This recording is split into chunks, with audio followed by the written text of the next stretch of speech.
সহিহ মুসলিমের 2084 নম্বর হাদিসে উল্লেখ্য, আবু হুরায়রা রাদিয়াল্লাহু তাআলা আনহু থেকে বর্ণিত, রাসূলুল্লাহ সাল্লাল্লাহু আলাইহি ওয়াসাল্লাম বলেন, তিনটি সময়ের দোয়া প্রত্যাখ্যান হয় না, তাদের মধ্যে একটি হলো বৃষ্টির সময়।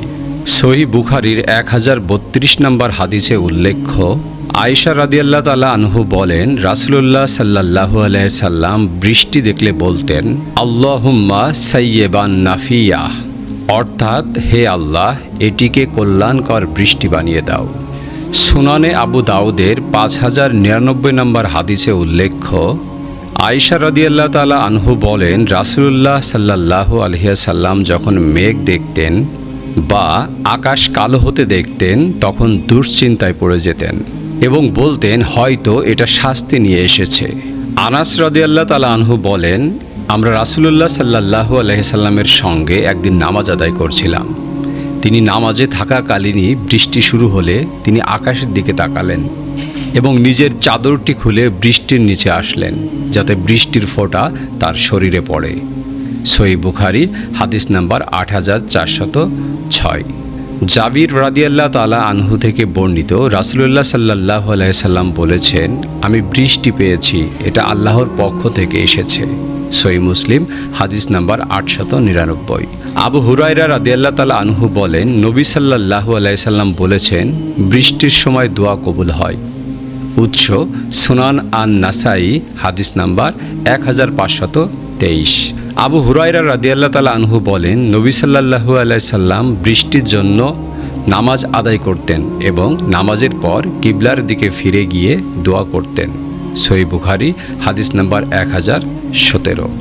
আয়েশা রাদিয়াল্লাহু তাআলা আনহু বলেন, বৃষ্টি হলে নবী সাল্লাল্লাহু আলাইহি সাল্লাম বলতেন, এটা এমন এক রহমত যা আল্লাহ পাঠিয়েছেন, তা প্রত্যাখ্যান করা উচিত নয়। উৎস মুসনাদে আহমদ হাদিস নাম্বার 13146। রাসূলুল্লাহ সাল্লাল্লাহু আলাইহি সাল্লাম বলেছেন, যখন তোমরা বৃষ্টি দেখো তখন আল্লাহর প্রশংসা করো এবং তার কাছে দোয়া করো, কারণ এটা রহমতের সময়। উৎস সুনান আত-তিরমিজি হাদিস নাম্বার 3536।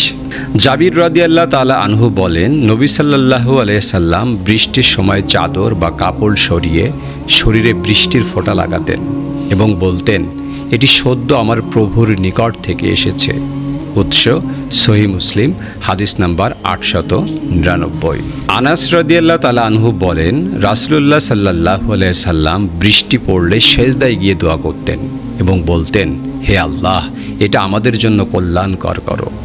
মুসনাদে আহমদ হাদিস নাম্বার 23650।